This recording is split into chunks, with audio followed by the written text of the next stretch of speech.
નમસ્કાર મિત્રો, જીતેન્દ્ર પટેલ, શ્રીમતી એમ કે પટેલ હાઈસ્કૂલ ગોઝારિયા.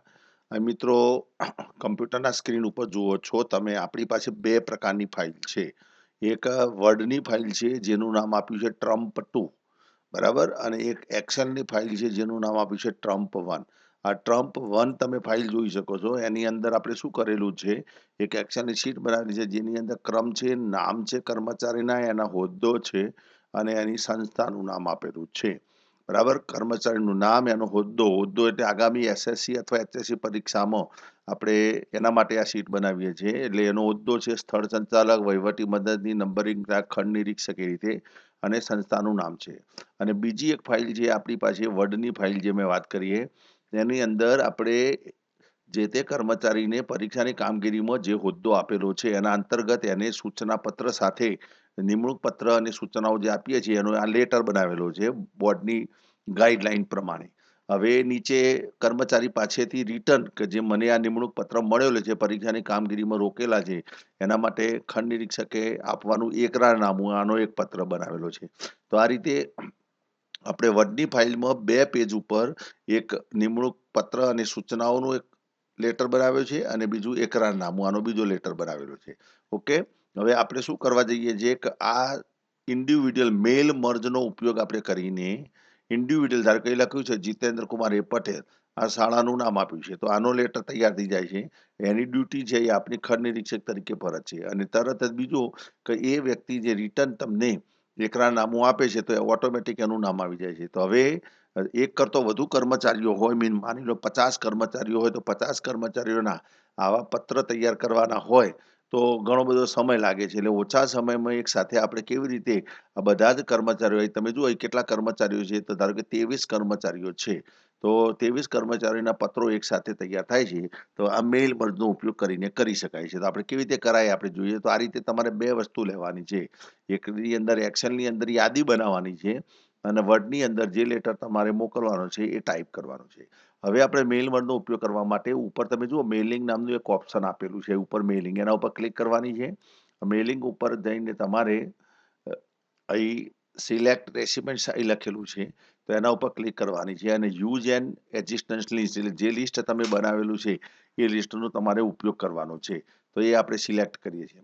હવે એ લિસ્ટ જ્યાં પડેલું હોય ત્યાંથી તમારે એને પિકઅપ કરાવવાનું છે. એટલે આપણે અહીં ટ્રમ્પ 1 નામની ફાઇલ હતી, તો આપણે એ ફાઇલ અહીંથી લઈએ છીએ, એક્સેલની ફાઇલ, અને ઓપન કરીશું. તો હવે એ ફાઇલ ઉપર જ્યાં શીટ હતી, નીચે શીટ 1, શીટ 2, શીટ 3 હોય, તો જે શીટ ઉપર તમે ડેટા નાખેલો છે, પેલો કોષ્ટક બનાવેલું, તો શીટ 1 જ હતી, તો આપણે ઓકે કર્યું.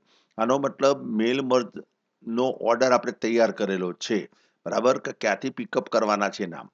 હવે આપણે અહીં નામ છે જીતેન્દ્ર કુમાર એ પટેલ, મારે નામ બદલવું છે, તો હું નામ સિલેક્ટ કરું છું. અહીં ઇન્સર્ટ મર્જ ફિલ્ડ ઓપ્શન આપેલું છે.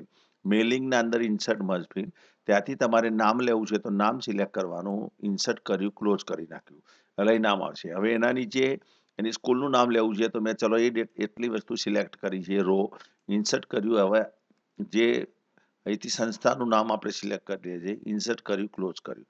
ઓકે, એના પછી એની ડ્યુટી, એને કયો હોદ્દો આપેલો છે જે તે પરીક્ષા દરમિયાન, તો આ જગ્યાએ મારે હોદ્દો મૂકવો છે કોમન પત્રની અંદર, તો મેં એ સિલેક્ટ કર્યું છે, ઇન્સર્ટ મર્જ ફિલ કરું છું, એનો હોદ્દો સિલેક્ટ કરું છું, ઇન્સર્ટ કરું છું અને ક્લોઝ કરું છું. ઓકે, તો મારે જે જગ્યાએ જે કામગીરી સોંપવાની હતી એ મેં અહીં લખી દીધી છે.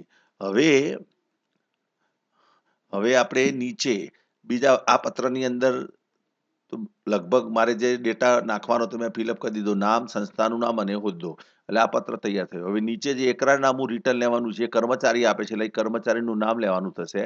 તો ફરી પાછું આપણે શું કરીએ છીએ, ઇન્સર્ટ મર્જ ફિલ કરીને આપણે એ કર્મચારીનું નામ લઈ લઈએ છીએ, અહીંથી ડેટા ઇન્સર્ટ અને ક્લોઝ કરીશું. પછી એનું સરનામું, એટલે એનું જે સ્કૂલનું નામ હતું અથવા જે તે તમે સરનામું લખ્યું હોય એ તમારે લેવાનું છે. તો આ ઇન્સર્ટ મર્જ ફિલ કરીને એની સંસ્થાનું નામ આપણે લઈ લીધું, ક્લોઝ.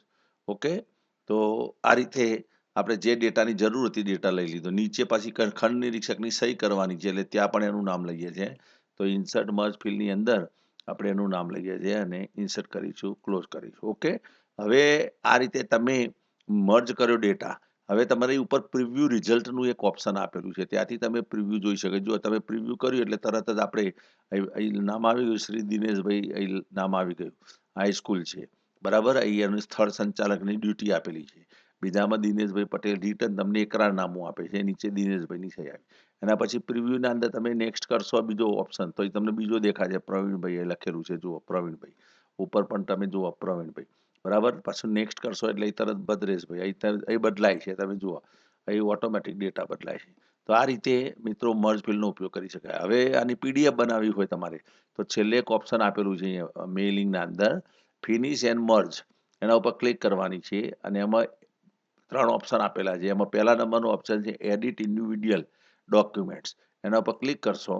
તમારે ઓલ ડોક્યુમેન્ટની પીડીએફ બનાવવી હોય તો ઓલ બને છે, અને કોઈ ચોક્કસ બનાવવાની હોય પેજની તો ફ્રોમ 1 to જ્યાં સુધી હોય ત્યાં બનાવી શકાય છે. આપણે ઓલ કરીએ છીએ એટલે અહીં તમે જુઓ વિથિન 1 સેકન્ડ અહીં જુઓ બધા લેટર બની ગયા છે. અહીં પહેલો દિનેશભાઈ એસ રાઠોડ, બરાબર, પછી એનું એકરારનામું, પછી તરત નીચે બીજો આવી ગયો પ્રવીણભાઈ ઓઝા, એમનું એકરારનામું. અહીં આપણે 2 પેજ રાખ્યા હતા એટલે દરેકના 2 પેજ રાખ્યા હતા. અહીં ત્રીજા કર્મચારી આવી ગયા, આ ત્રીજા કર્મચારીનું એકરારનામું, પછી આ ચોથા કર્મચારી આવી ગયા, અહીં તમે ચોથા. આ રીતે જુઓ તમે 23 કર્મચારીઓના 2 પેજ એટલે 46 પેજ મિત્રો તૈયાર થયા છે. 23 કર્મચારીના આ રીતે 46 પેજ આપણે તૈયાર કરેલા છે. છેલ્લે સેવકનું એક હતું તો એ પણ જોઈ લઈએ. ધારો કે છેલ્લો એક હતો, અહીં તમે જો અમૃતભાઈ લખેલું છે, અમૃતભાઈ દેસાઈ, એમની ડ્યુટી કઈ છે તમે જો સેવકની ડ્યુટી છે, બરાબર, અને એ તમને એકરારનામું આપે છે. તો આ રીતે તમે મેલ મર્જનો ઉપયોગ કરીને તમારું કામ મિત્રો સરળ બનાવી શકો છો. તો ફરી એકવાર મેલ મર્જ કરવા માટે તમારી પાસે 2 ફાઇલ જોશે. એક ફાઇલ વર્ડની ફાઇલ જેની અંદર તમારે કોમન લેટર કે જે એકના એક લેટર ઘણા બધા મિત્રોને મોકલવાનો હોય, પરંતુ નાનકડો ડેટા જ ફેરફાર કરવાનો હોય, એનું નામ બદલવાનું હોય, સરનામું બદલવાનું હોય, તો એ તમે બીજી એક શીટ એક્સેલની અથવા વર્ડની શીટમાં પણ બનાવી શકો તમે. તો એક્સેલની શીટની અંદર એ ડેટા લઈને આ રીતે તમે એને મેલ મર્જ કરી શકો છો. આભાર. જય હિન્દ, જય ભારત.